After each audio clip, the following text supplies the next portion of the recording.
It's time to feel the rage. Welcome to Film Rage, where we talk movies, current releases in cinemas, streaming, and classic films as well. Directors and actors beware, as you cannot hide from the rage. My name is Bryce, and I'm part of the Film Rage crew, which also includes Jim. Hello, Jim. Hey. And the man who walks the walk and talks the talk, he's a dual threat. It's Murray. Yo. So with the introductions out of the way, let's rage on. Well, thanks to all who've been supporting us. If you love our independent podcast, please support us and the growing Film Rage community by joining our membership at buymeacoffee.com/FilmRageYYC. All members get special episodes and content only for members, and all members that sign up will get a free special limited edition Film Rage merch item. If you cannot support us with a membership, you can still buy us a movie rental and dare us to see a terrible movie. Shout out to our biggest listening state, Missouri, and to our biggest listening province in Canada, Alberta. Hold on a minute. This just in. This is breaking news, people. We have an update from our numbers today, and it appears Colorado is back in the lead. That's right. And Missouri's in second place. Go Rams! Welcome back, Colorado. Murray missed you, and apparently That's also right. the program in itself. Go Rams. We thank you for being our number one supporters this month. Go Rams! And Go Rams. Yahoo!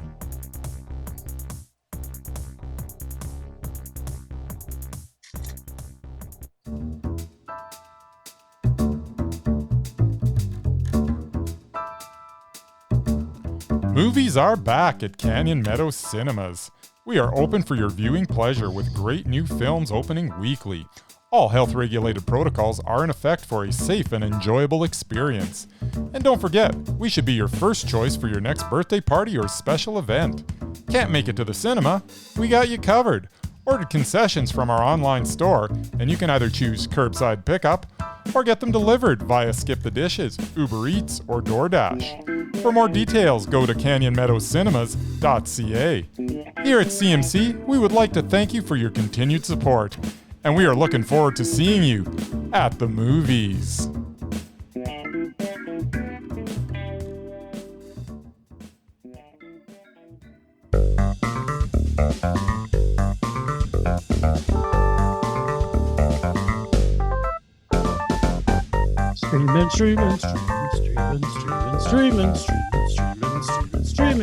Streaming, and what? We're streaming, Jim.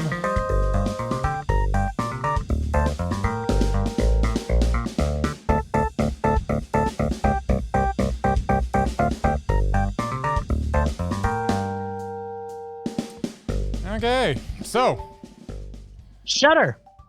Dum. Bum, bum.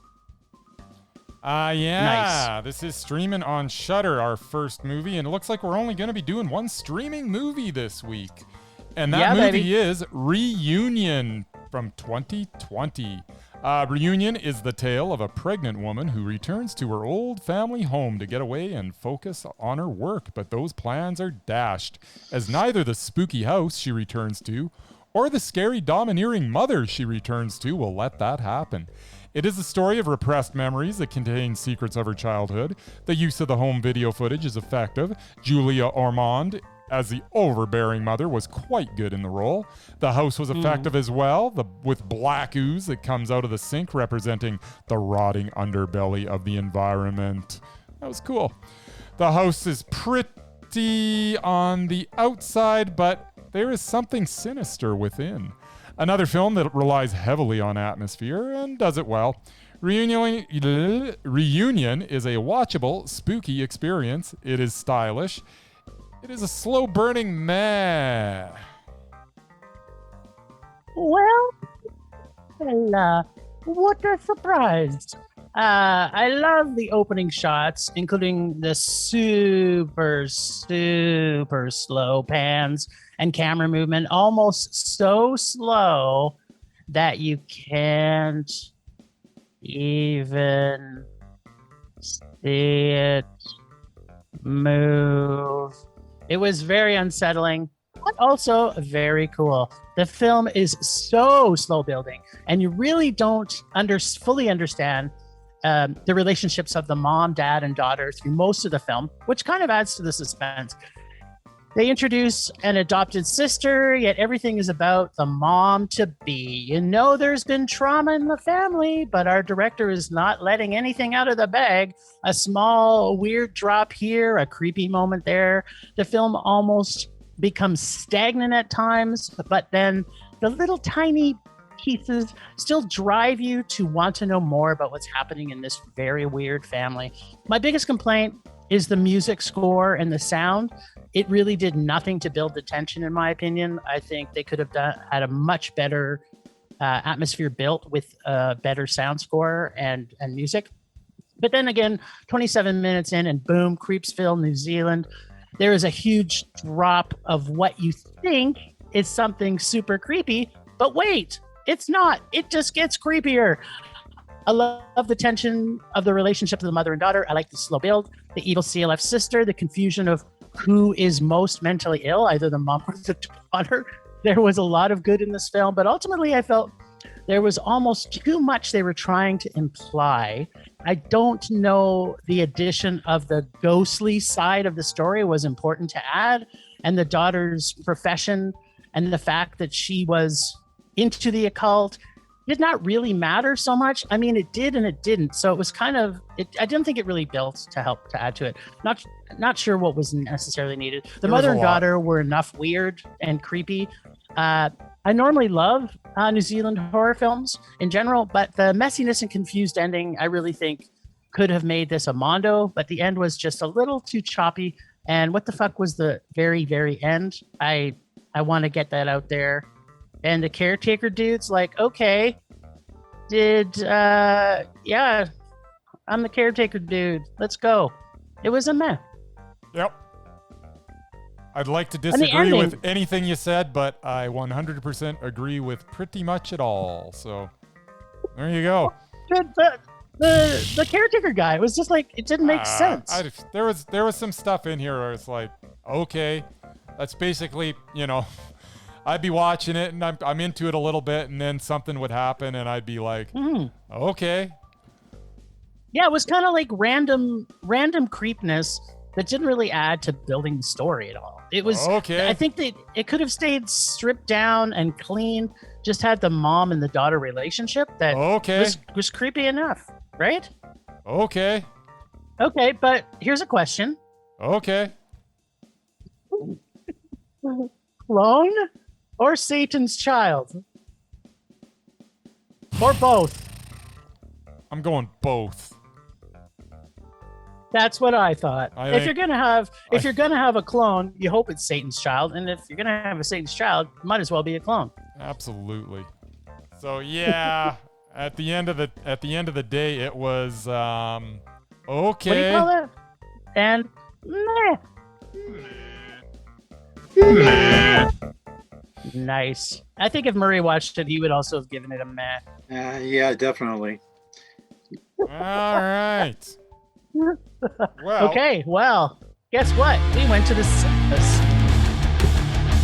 Yeah, we've been hanging out at one cinema in Calgary. So for all our Calgary listeners, if you're in around town, usually Friday night at Eau Claire Cinemas. And for those who are listening from hopefully Colorado and Missouri, battling out for #1 spot for the month of June, we're hoping that you get the opportunity to see this next film in theaters, because you will be very happy that you did. This movie is about the Sparks, the band, but the movie is called the Sparks Brothers. Not the Sparks Brothers. It's the Sparks Brothers from 2021. You got it wrong again. They're not the Sparks, Jim. It's just Sparks. It's just Sparks. It's just Sparks Brothers. And the band's... Isn't the movie called The Sparks Brothers? Yes. Yes, well, there you go. That's what I said. So the movie That's what got I said, it wrong. the title. No, so the movie got it right, because they are the Sparks Brothers. The band is Sparks. Oh. Yes, but they're actually not Sparks But they're brothers. not Sparks. They're actually male brothers. They are male brothers in more ways than one. Yeah. They're brothers. The band is called Sparks. They are males, and their name is Male. Male. That's right. So if that hasn't confused you enough, This movie will. Hey, Jim, why don't you get on with your review? you know what? The Sparks Brothers, which we saw at Eau Claire. I hated this documentary. Oh, how it's dare it terrible. cause Oh, how Yeah, dare it cause my face to cramp for nights as I could not stop smiling this entire movie. This movie gave me face cramps for 2 days later. In fact, I still think I can feel a little bit in my face that the smile has never kind of gone away as far as my muscle memory. yeah. This movie is a must-see movie for anyone who is actually a fan of music. Not posers, like the two people who did not stick around in the cinema where we watched it, or people who say they love music but can't list their favorite album or CD they bought. This music is the Spinal Tap of documentaries. The brilliance of Edgar Wright shines in the way he tells you everything about the band Sparks, a band that has probably influenced more musicians than those musicians even may know. This film was funny, heartwarming, fascinating, musical, and I hasten to say, one of the best music band docs ever made. One of the great things about the music doc is it doesn't get bogged down with the unimportant things like, do the Male brothers have children? Or do they have a spouse? It answers the important things about this band, their musical history, and it does it brilliantly.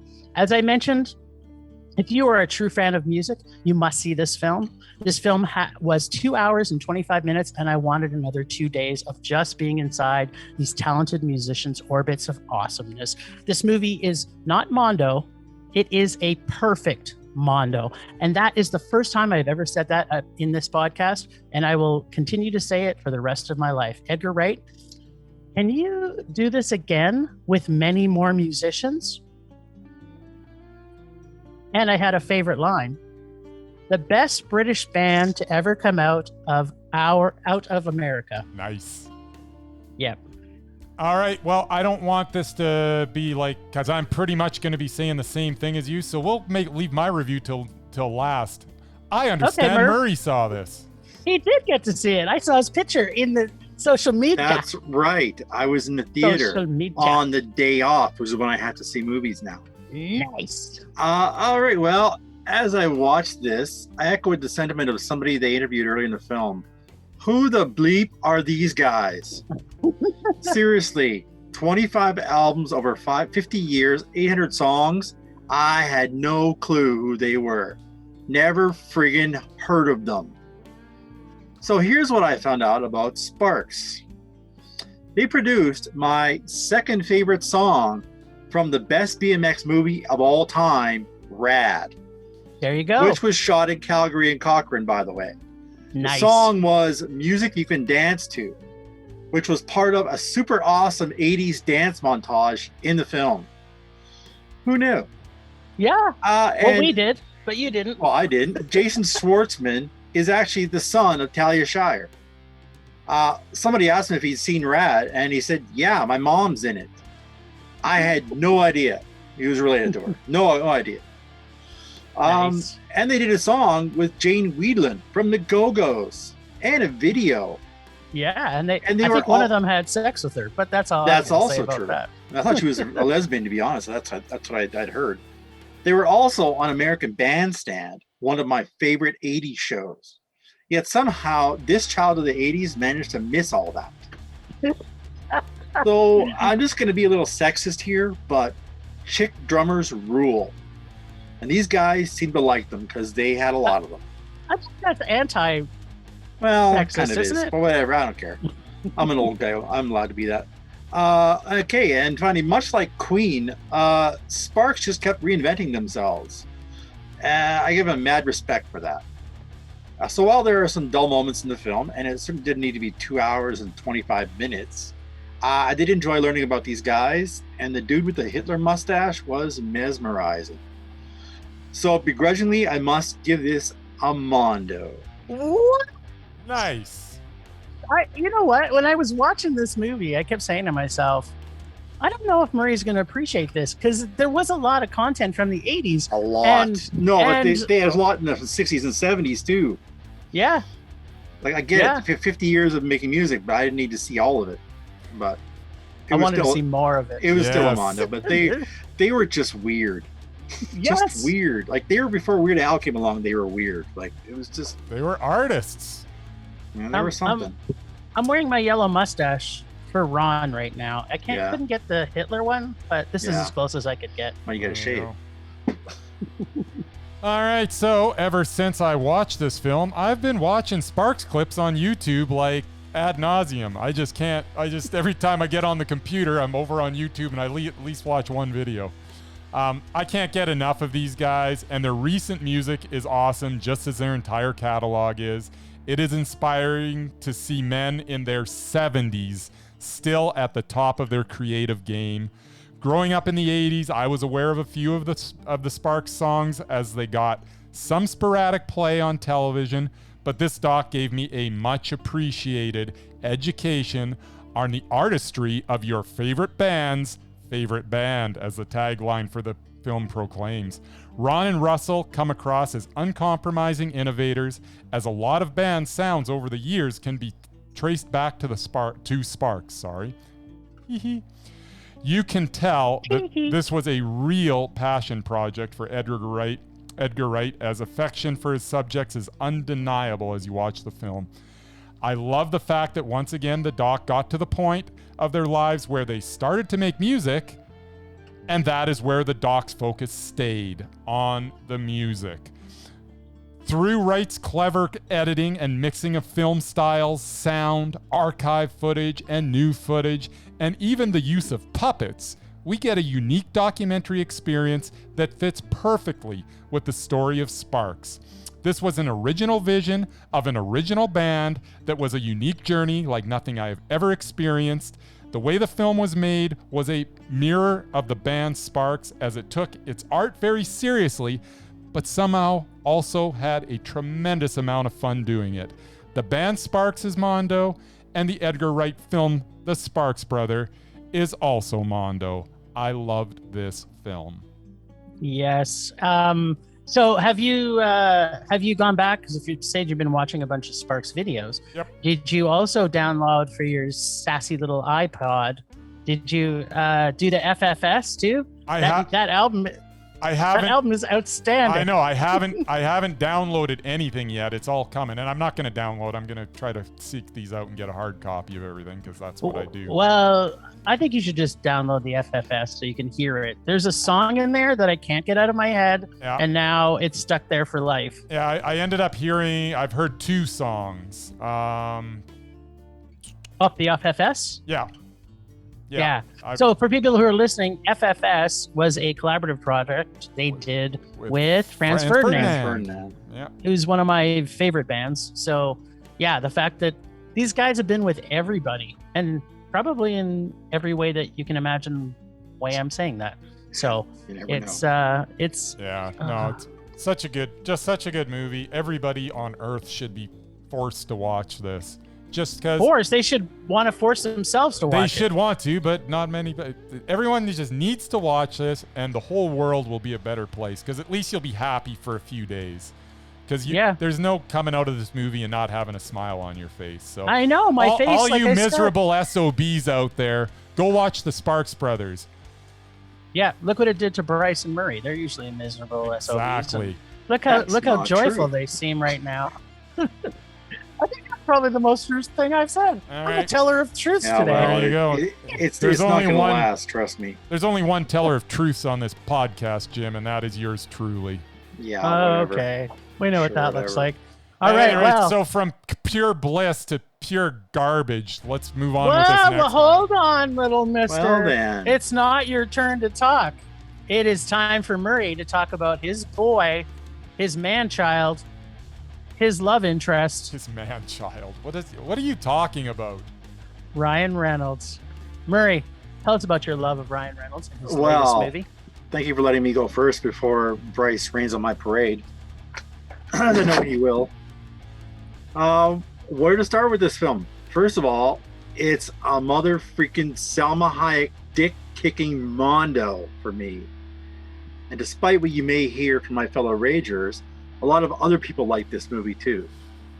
How about that cast? Salma Hayek, Samuel L. Jackson, and the dreamy Ryan Reynolds. Add to that Antonio Banderas and Morgan Freeman. And in case you missed the first one, Reynolds was a disgraced protection agent who was tasked with getting Jackson to The Hague to testify against warmonger dictator Gary Oldman. And they get shot at a lot. Yes, the plot was cheesy, but there's no denying the comic timing of those two. Now, the plot of this new film is pretty much irrelevant, but Banderas plays a Greek tycoon who's trying to destroy Europe for talking smack about his country. You got that, right? A Spanish dude playing a Greek badass. I guess they don't have actors in Greece.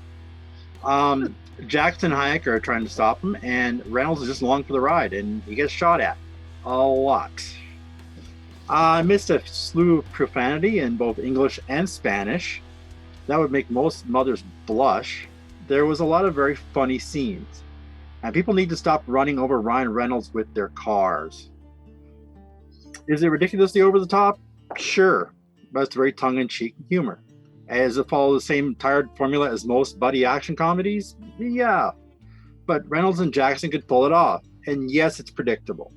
But none of that matters because it's a fun movie with three charismatic characters at a time and we needed it. And Murray's out. Slam, baby. Go ahead, Mr. Nice. Grinch. Go ahead. I think Jim should Go go ahead, next. Grinchy Pants. Jim's No, going next. buddy. Nope. Intentionally, I put you next. So step All up right. to the plate, biatch. The Hitman Wife's Bodyguard was as excruciating an experience as I have had in the cinema in a long time. It was a complete assault on my senses. I'm not sure why having Salma Hayek and Sam Jackson screaming at each other for extended periods of time was in any way a good idea. Was this funny? No, it wasn't. Other than people screaming at each other, we got some ridiculous car chases and a lot of explosions. The attempts at humor left me stone-faced. Was Salma Hayek dropping F-bombs every other word supposed to be funny? Oh, don't forget, we also got a lot of boob jokes. Were they funny? I cannot imagine that anyone with a fully developed brain could find this entertaining in any way. The whole movie was incoherent, whether that be the screaming over the top of each other or the lame chaos of every action sequence.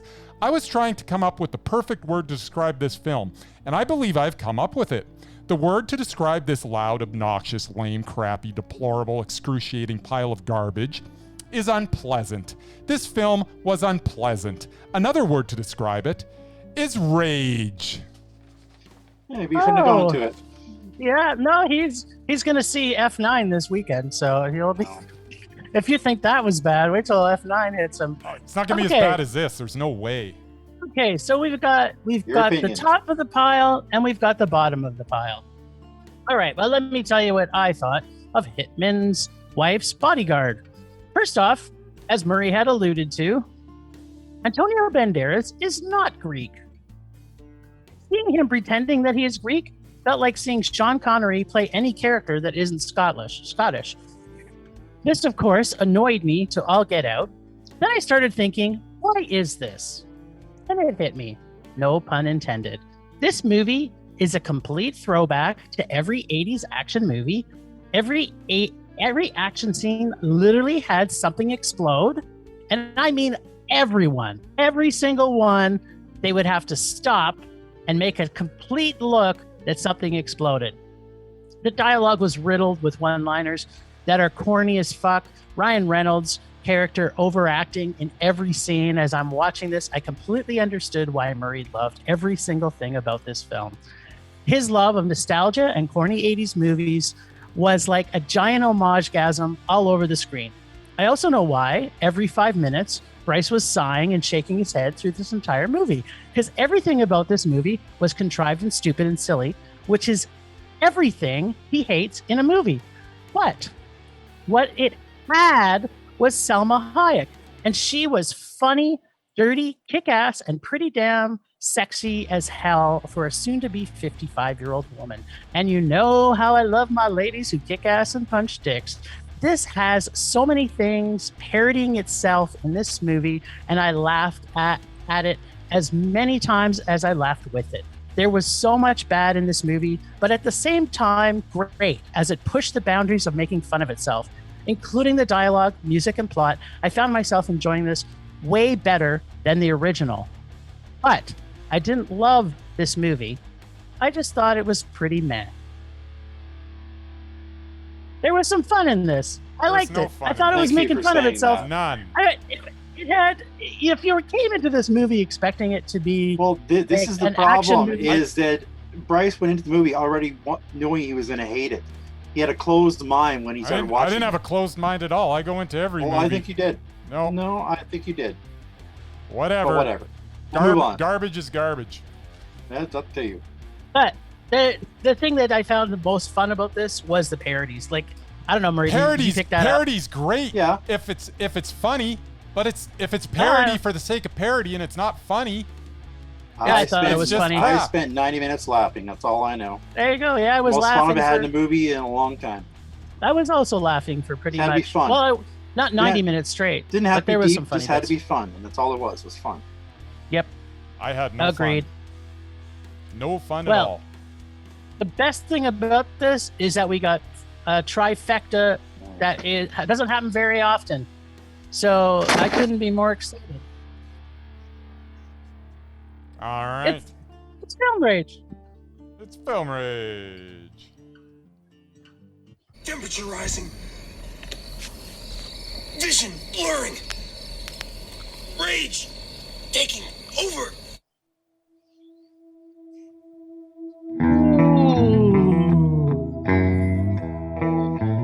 Rage.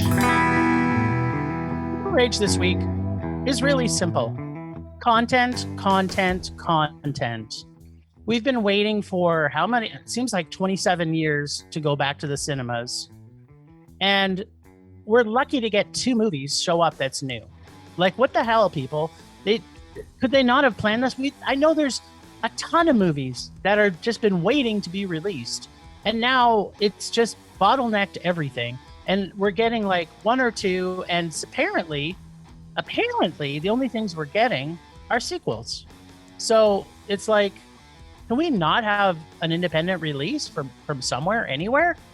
That's all I have this week. My rage is content. We need more content. The theaters are open, and not just in our province. They're open all through the U.S. so people can be watching movies. Get some more content out. Come on. Chop, chop.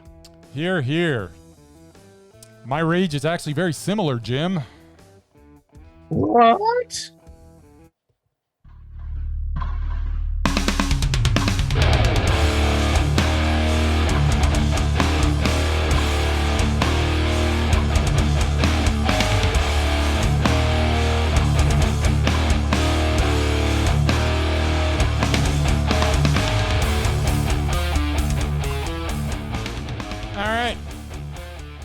What the hell is going on? We got another crap sequel this week with the obnoxious and unpleasant The Hitman's Wife's Bodyguard, and then this coming Friday, we get the 9th installment of the Fast and the Furious franchise, F9.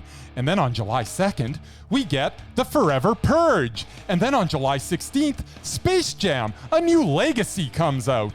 And then on the same day, we get Escape Room, Tournament of Champions. Really? Escape Room has a sequel? Why? Then in August, we get Don't Breathe 2. Really? Does that need a sequel? Is there not an original idea in the whole world? The rinse and repeat cycle of film releases has to stop. There has to be some original content out there somewhere. I'm sick of sequels. I'm sick of remakes. That is my rage. That is so succinct and fabulous because I 100% agree with everything you just said. And that's a rarity. Man, like, what is going on? I know, right? To your point, what's the deal? There's probably 9,000 movies that are ready to be released, and all we're getting are these lame sequels. Yeah, and a ton of stuff that's film festival stuff. I mean, they could have released things like Nobody, which is, they just sort of re-released it. Yeah. It came out, it was $25 last week or whatever. But it looks like a copy of every other movie like it. But my point is, at least it's not Nobody 2. It's Nobody 1. like, come on. It's got Bob Odenkirk in it, so, you know. Yeah, it's going to be great. Exactly. Bobby. Hey, Bobby. Hey, Bobby. All right. Me. It's Bobby. Rage subsiding. Pulse slowing. Anger fading.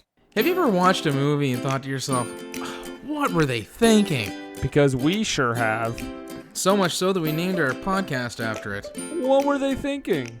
Starring me, Nathan. And Brendan. Every week we take a bad to questionable movie and unpack it so you don't have to. You can find us on your favorite podcatcher or follow us on the World Wide Web on Twitter and Instagram at WWTT Podcast. Who the hell says World Wide Web anymore? This guy. So, yeah, see you soon. Wave at microphone. I love those guys. That is such a great idea, A. And B, who does say World Wide Web? It's the best.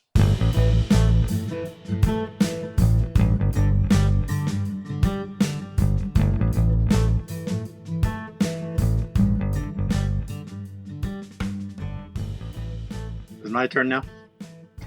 Yeah, it's the music. That's the Merman movie music. Minute Brian. movie, Mervin. All right, this week we got a chance to see a music doc from the great Edgar Wright about a band called Sparks. To be honest, I had no friggin' idea who these guys were. Much to my surprise, I actually ended up enjoying it. As if Edgar Wright could actually make a bad film. Exactly. Here then are music documentaries that I have seen about bands or artists that I knew next to nothing about and was surprisingly informed about. First one was Once Were Brothers, Robbie Robertson and the Band. I saw this at SIF as part of the Music on Film series in the Studio Bell National Music Center, no less. With your best friend. That's right. And to be honest, I actually hadn't heard of them or their music. Once I saw it, I immediately recognized many of their songs. Up on Cripple Creek, Shape I'm In, and it was a good documentary. The next one was Bachman. Now, obviously, I know who Randy Bachman is. To Guess Who, Bachman Turner Overdrive. His hits are legendary, but I didn't know his story. I dare say he could be the hardest working man in Canadian music. No drinking, no drugs, no partying, just cranking out great music year after year. And then we have Janice, Little Girl Blue. I saw this one at Cuff, actually. Just happened to be there, wasn't really planning to see it. And another great rock legend that was gone too soon. I knew some of her songs, but didn't know much about her life since she died before I was born. It was a tragic story and made me appreciate her music even more. Finally, we have Jimmy Carter, Rock and Roll President. Okay, Jimmy Carter's not a musician, but he knows a lot of famous ones, and they all smoke pot at the White House. Enough said. Coolest one-term president ever. Now, there are many music docs that I haven't seen, mostly because I don't like documentaries that much. I prefer Hollywood versions of my music icons. La Bamba, Buddy Holly Story, Walk the Line, Saw the Light, etc. But whichever you prefer, musicians are always entertaining. That's all I got. You know what, Murray? Every time I think you're going to go in another direction, you always pleasantly surprise me. Well, I figured there was enough rage this week already. I thought for sure this was going to be Murray's top 10 Ryan Reynolds movies. I wouldn't do that I would to almost Bryce. laid money on it. I wouldn't do that to Bryce. I almost laid money on it. No. Damn it. But that's like a perfect delivery. Much like your love of Keanu Reeves, I wouldn't subject anybody else to it. I just love Ryan Reynolds. It's true. For all those listening, do you know if you need to buy Murray a present, you just buy him anything with Ryan Reynolds on it. That's right. When we get our fried berry underwear, which is actually leading into the fried berry moment of the week, is Murray's going to want Ryan Reynolds underwear. Let's face it. That's right. Once he starts making it. With his picture on the front and his sweet ass on the back. That's right. So, Bryce, what was your fried berry moment of the week? Just the experience of Edgar Wright's Sparks. The entire experience? The entire experience. Actually, you know what? My fried berry of the week is the fun I had going through YouTube and watching these guys over their whole career after watching the documentary. Yeah, I would. It's definitely going to be the fried berry of the week for me too. Is the movie Sparks Brothers? But you know what I think it is most is that just the pleasant surprise of how they've influenced so many bands. And I went back this week and I was listening to a lot of music that I was like, oh yeah, that's Sparks influence right there. Oh yeah, that's Sparks influence right there. Ah, that's Sparks influence right there. And you didn't see it before, and now you see it. Mur, what was your fried berry moment of the week? Well, that's tricky because, as you know, I didn't actually like fried berry. You thought it was meh. I barely thought it was a meh. I could have raged more than I did. But no, my fried berry moment was the 96 minutes or whatever it was of Hitman's Wife's Bodyguard. I loved every minute of it. There you go. Perfect. Okay, well, we got some catching up to do because we got our girl Emma Thompson to talk about. We do? Yeah, we do. It's not my girl. Because she is one movie away from being on the Doubted. Bryce and I had to see one movie. Right, yeah, no. A movie called How to Build a Girl. So, Bryce, why don't you just recap where we're at and what we need, what Emma needs to get her out of this or into this. Okay, so basically what it comes down to is if How to Build a Girl is meh or better, then she is not doubted, because without going over every single movie, she's meh, rage, meh, we don't know, rage, meh, meh. And so a double meh. So a double meh doesn't allow her to be on the doubted. List. And the doubted list. I watched the movie. And I also watched the movie. I enjoyed the movie. Now, is the movie Mondo? No. But is Paddy Considine in it? Yes. And is he awesome? Yes. And is the movie pretty funny a lot? Yes. And do we have to wait basically 99% of the movie before we even see Emma Thompson? Yes. But she chose this movie. It is definitely no worse than meh. There were times that I was actually laughing pretty hard and I was like, maybe this is no, it's a meh. But in my, that gets her off right there. But what did you think, Jim? I also thought I really enjoyed this movie. Yeah. I was pleasantly surprised that, I love her though. I absolutely love her. I thought she was great in, is it Beanie Feldstein? Oh yeah, she's in that, yeah. Yeah, she's also in, what's that one? She's in Booksmart. Yeah, Booksmart. I was gonna say Girl Smart, but that's not it. Yeah, I really like her. I think she's so easy in her character developments. She could play all kinds of ages because this movie was made in 2019 and she was playing like a 19-year-old or 17-year-old, but she's got to be older than that. The maturity level of her acting was fantastic. Yeah. I thought I was close to making this Mondo because there were so many parts of it that made me smile so much, and it was a really good time. Really good movie. Not quite Mondo, but hey, Emma Thompson's safe for a while. Yeah, well, it sounds like she's pretty consistent going back and forth between rage and meh. She is. And she hasn't made a Mondo in a long time, so... Yes. Emma Thompson, get your game on, because I think the first part of your career, everything was Mondo. Indeed. Right? Indeed. Well, what else we got? Crony's got somebody to add? Well, let's put someone on deck, because he obviously needs to be on deck. He hasn't made enough movies yet, but it's just a matter of time. And that's the gentleman that we've talked about ad nauseum today, and that would be Edgar Wright. You look back at his catalog. I don't think you can count his first movie because it's basically, it looks like a high school project, and I don't think it ever got any type of release anywhere. So I'd like to say that one's not on. I don't think you can find it really anyways. It's called a Fistful of Fingers from 1995, and it's basically a spoof Western. But it looks like it was shot on a VHS tape. So I don't think that one counts. Basically, and I haven't seen it, and I don't know if we'll ever be able to see it. Exactly. So his first movie is actually Shaun of the Dead, right? His first movie, Shaun of the Dead, which is Mondo. His next movie is Hot Fuzz, which is meh. I thought it was Mondo. I thought it was Mondo. There you go. Then Scott Pilgrim versus the World, which was Mondo. Which is a super Mondo. Then The World's End for me was a Mondo too. Mondo. It was meh for me. Baby Driver, 2017 was a Mondo. Was Mondo. I haven't seen. And the Sparks Brothers was obviously Mondo. Is Mondo. So he's 6 So down. how many is that? That's 6. He's got 2 to go.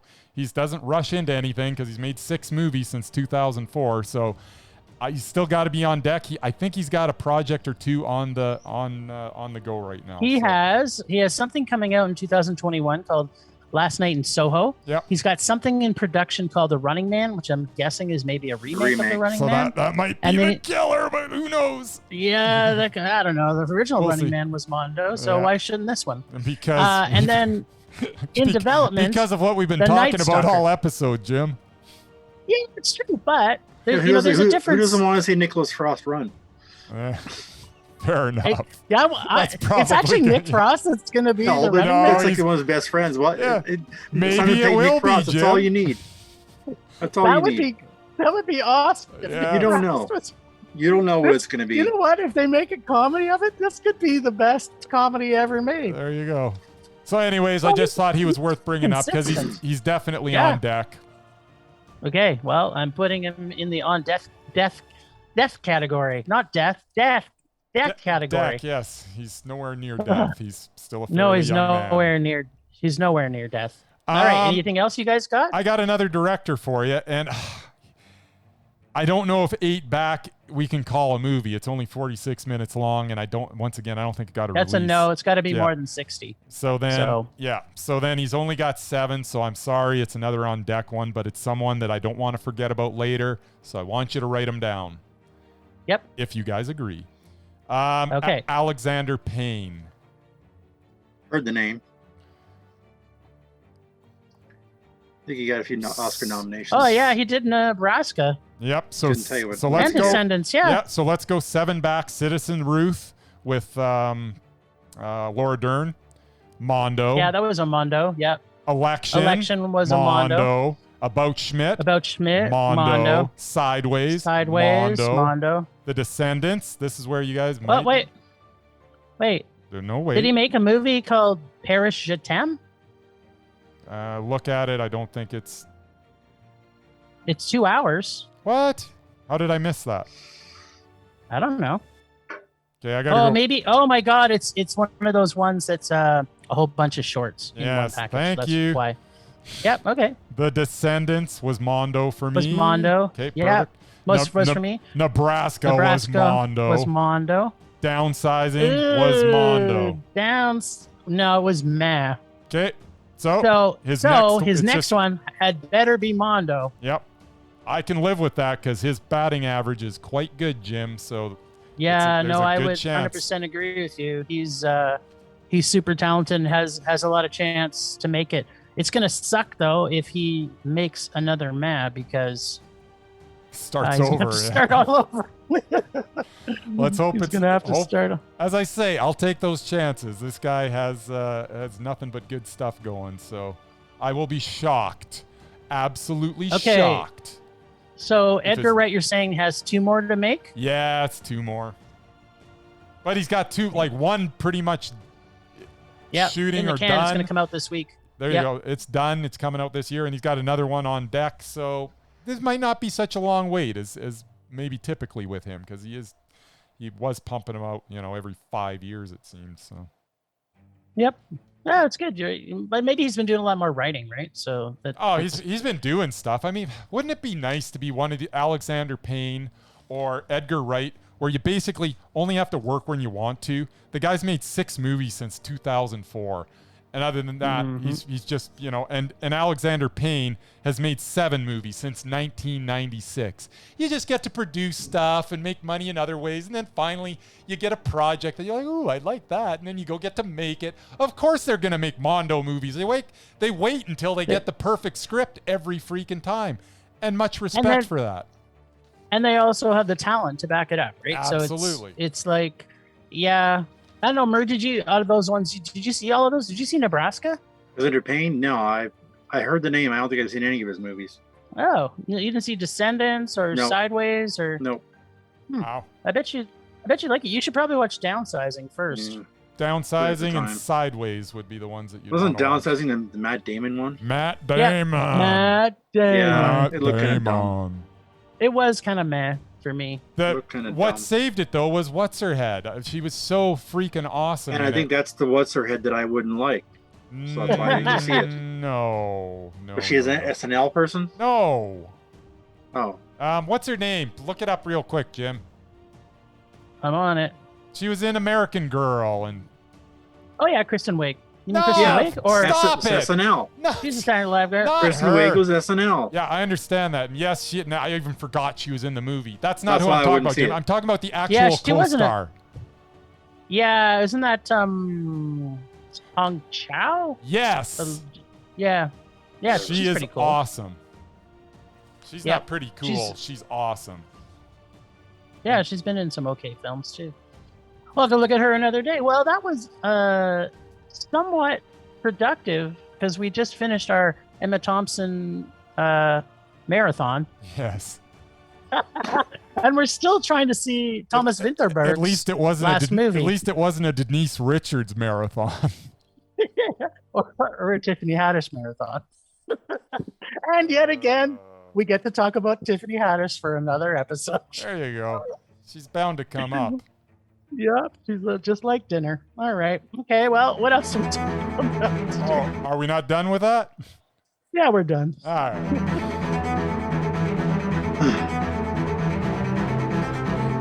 All right, last week on Rage or Dare, the crew pulled from our listeners' dare bag and pulled the 2012 a cappella musical Pitch Perfect. With my absolute favorite person other than Ryan Reynolds, Rebel Wilson. That's not true. Anna Kendrick, maybe. This week, Bryce can choose to rage or dare to fuel his rage. Let's first check with Jim to see if this musical had him yodeling with Swiss joy or raging with Norwegian death metal rage. Oh, wow. So, interestingly enough, when we pulled this, I've actually seen this movie twice before. By choice, I might add. Yeah. So, I have a little bit of a secret I need to share. As much as I do not like musicals at all, I actually love a cappella. It's just something that I find super cool. So the whole genre, it was like, okay, Adam Devine plus John Michael Higgins and Elizabeth Banks were freaking awesome. Boom, baby. Like an elephant dart in the public's face. And the McLovin showed up, and this could almost make this a Mondo if we had a little bit more of McLovin in this movie. Normally I do, as I mentioned, I do not like musicals that are comedies. I think I'm in love with Rebel Wilson again. This story is the typical university love come comedy, come musical, and it's pretty stupid and expected and predictable, but McLovin was in it, and it needs to be reminded that McLovin was in this movie. As much as I hate everything about Anna Camp in everything, and I say Anna Camp because she seems Anna Campy for Anna Kendrick, she really was destroying everything in this movie for me. But then you know what? McLovin showed up. And hashtag Fat Amy for president, especially her beautiful solo and striptease, and everything Hannah Mae Lee says in this film is gold. Plus the fact she makes a puke angel. I mean, come on, a puke angel. And the girl who whispers and doesn't ever talk. Yeah, she was awesome. All this being said, Anna Kendrick's character is so easy to hate, as she is so annoying all the way through this movie. I like her. And she is the one you're supposed to actually like in this movie. This film is made up of a few main characters who are annoying, surrounded by a stellar peripheral cast who kept me laughing most of the way through this movie. As I said, I have a secret, as if I actually seen all 3 of these movies, and I can say this one is by far the best. The true rage would have come if somebody would have dared us to see number 3. So, whoever dared us to see this, always count on sequels to make us rage. This is only a meh for me. I laughed enough at it and with it. Oh, plus did I mention McLovin was in it? And the favorite line is, "The smell of your nerd is destroying my vocal cords." Or, "What happened last year? And do you guys want to see a dead body?" But it was more like this. "I just want to see a dead body." Yeah. It was a mess. Well, if you remember the third one, she actually does talk. Yeah, and that movie's terrible. Really At this terrible. moment, I like Ruby Rose. All right, Bryce, how much rage did we get out of you for this one? Perfect Pitch was based on a cappella, yet I kept on hearing drums and the occasional bit of music under the voices. I'm pretty sure that was not in my head. We also got John Michael Higgins and Elizabeth Banks as John and Gail, seemingly doing commentating on the a cappella competitions. I'm pretty sure that's not a thing. Did any of these students in this film ever go to class? What was with the father-daughter scene where Becca questions why her father divorced her mother, only to be never brought up again? What was the point of that? The music was not my cup of tea, but I can see how some might enjoy this. It had some funny bits sprinkled throughout, and while this did not make me want to see the sequels to this, it was not a rage. It was I can see why some people might enjoy this movie, and enjoy it more than I'm enjoying it. Meh. What?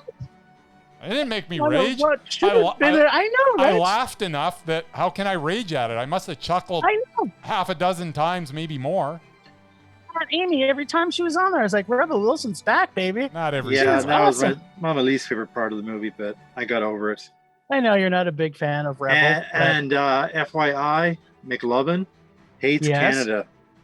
He hates Canada? He is. I've seen quotes. Basically, it's from the movie in Toronto. It might have been that second Hit Girl movie, and yeah, he was trashing Canada pretty good.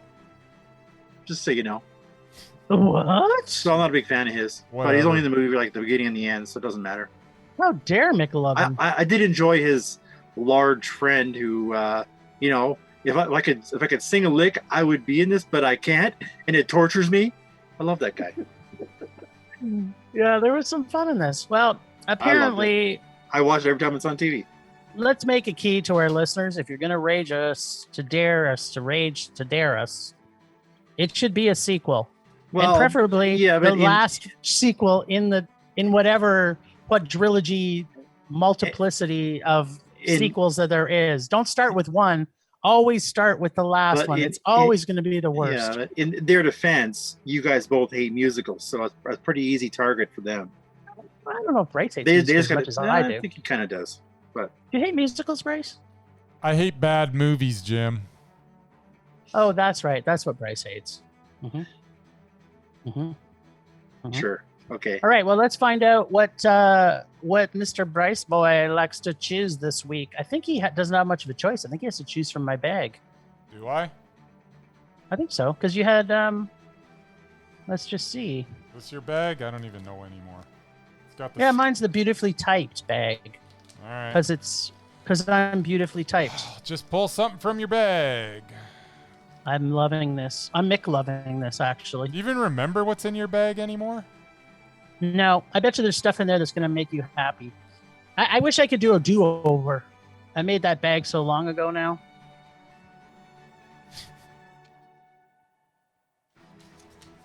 It's perfect 3. Is it going to be good or bad? I'm kind of excited to know. I like what he's been doing lately. He's been making lots of good decisions. Early John on in his Travolta? career, not so good. Oh, baby. Mr. Bateman. Okay, and it Jason is Bateman? Oh, yeah, that was pretty bad. Teen Wolf 2. That's right. And he's a boxer. This sounds like the worst movie that could ever be made. I am so glad. This is a movie that I have no idea if I've seen it or not. There's a chance. I don't remember it. I remember seeing Jason Bateman doing like this on the cover of it, of like the poster. But I don't know. I have no idea if I've seen this or not. If I did, I was like, well, the first one was 10. completely terrible, so this one should be twice as terrible. Bite your tongue. The first one was not good, but it wasn't terrible. I love Teen Wolf. Michael J. Fox. Michael J. Fox. You guys should both burn in hell. Well, I'm okay. I'm okay burning in hell. At least I'll have friends. Yeah, you'll have good company, Jim. We'll see you there. Yeah, man. I hope the devil uses some hot implements to rectify our situation while we're in hell. He loves Michael J. Fox. Yeah, well, I like Michael J. Fox too. I just don't like when he does bad movies. Teen Wolf 2. Which was a lie. I don't know. It's got to have some yucks in it, I'm sure. Oh, you may be laughing at it more than you're laughing with it, I think. I can deal with that. As long as I'm not cringing. Which I might good luck be. is all I can say. All I know is that I will have great joy next week if this caused you to rage yourself stupid. Stupid. Okay, thanks again, Ragers, for listening. Rage love to Julene from It Goes Down in the PM podcast and James, our 2 member subscribers. Thanks to the extended Film Rage crew, Leonard Conlon for his artistic vision and photography, via Leonard Conlon Photography, for Bex Goose for her cartooning skills, at Potato Lady PodcastReviews.com, and to our buddy Tony, Flicks X Rated. You can find them everywhere on social media. Thanks to our sponsor, Canyon Meadows Cinemas. Please go and support your local independent cinemas near you as they desperately need your help to make some money as they come back out of this COVID. Find us on social media on Facebook, Twitter, Instagram, and TikTok at Film Rage YYC. Check out everything Film Rage at filmrageyyc.com, including our merch site for Redbubble and TeePublic. See what we look like on our YouTube channel by searching Film Rage Podcast. We are always wanting to make this a raging blast for our listeners, so please comment, like, and subscribe, and send us emails to filmragecalgary@gmail.com. Dare us to see terrible movies to fuel our rage, but no matter what you do, please make us rage. Please. That's it for this week. Rage on. Rage on. Rage on.